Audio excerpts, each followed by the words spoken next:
We've talked about making more NAD+ and using it more efficiently, but there's a third critical angle: preventing excessive breakdown.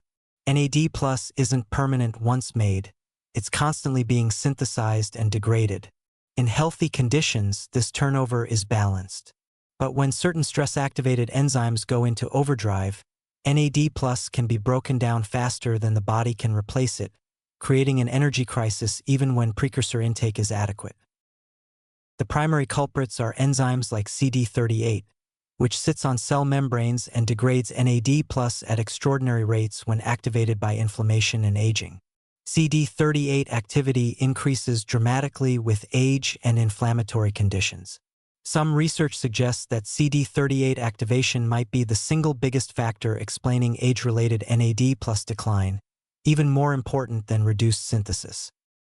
This is where diet becomes interesting again, from a different angle.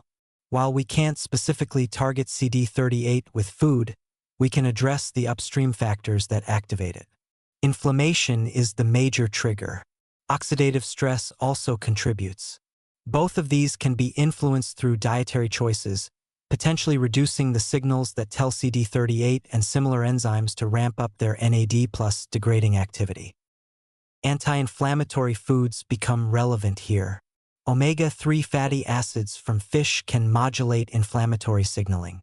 Polyphenol from berries, tea, and dark chocolate may have anti-inflammatory effects. Turmeric contains curcumin, which has well-documented anti-inflammatory properties. Leafy greens, nuts, and olive oil all contribute to anti-inflammatory dietary patterns.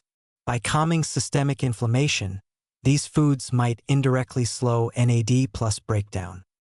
Similarly, antioxidant-rich foods that reduce oxidative stress might help. When cells aren't constantly under oxidative assault, the stress signals that activate NAD+ degrading enzymes are weaker. This means more NAD+ preserved in circulation rather than rapidly broken down before it can be used productively. The positive interpretation is that this gives us another dietary angle for NAD+ support. Even if your body isn't making more NAD+, if you're breaking it down less rapidly, the net effect is higher steady-state levels. This might be especially important in aging, when breakdown accelerates while synthesis declines. Preventing breakdown could potentially be more impactful than modestly increasing synthesis. Some research has identified specific compounds that might inhibit CD38 directly. Apigenin, found in parsley, celery, and chamomile, has shown CD38 inhibiting activity in laboratory studies. Quercetin from apples, onions, and berries may also have some effect.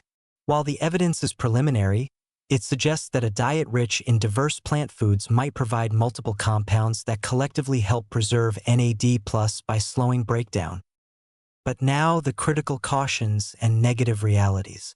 First, the research on dietary components that prevent NAD+ breakdown is extremely preliminary, mostly cell culture and animal studies. We don't know if eating apigenin-rich foods actually inhibits CD38 activity in living human brains. The doses used in laboratory studies often far exceed what you'd get from normal dietary intake. Second, completely blocking NAD+ breakdown would probably be harmful, not helpful. CD38 and other NAD+ consuming enzymes serve important functions. CD38 is involved in calcium signaling, immune function, and social behavior. PARPs are essential for DNA repair. We don't want to eliminate these activities, we just want to prevent excessive, unregulated activation. Dietary approaches might not provide the precision needed to achieve this balance. Third, focusing on preventing NAD+ breakdown while ignoring synthesis is incomplete. Both sides of the equation matter. If synthesis is already impaired due to age, poor nutrition, or disease, preventing breakdown alone won't maintain adequate NAD+ levels. You need both adequate input and controlled output for healthy balance. There's also the recurring problem of translating laboratory findings to real-world dietary advice. A compound might inhibit CD38 in a petri dish, but that doesn't mean eating the food that contains it will produce the same effect in your brain. Bioavailability, metabolism, blood-brain barrier penetration, and effective dosing all introduce uncertainty. We should also be cautious about supplement industry exploitation. I can easily imagine CD38 inhibitor supplements being marketed with dramatic anti-aging claims based on preliminary research.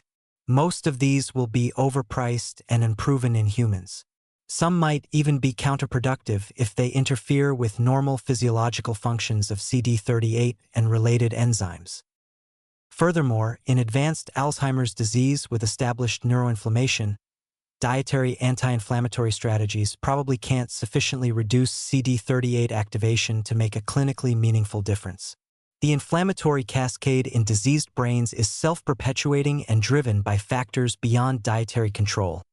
Accumulated protein aggregates, dying neurons, activated microglia. Food-based anti-inflammatory approaches are too gentle to override this pathological state. What's the practical takeaway?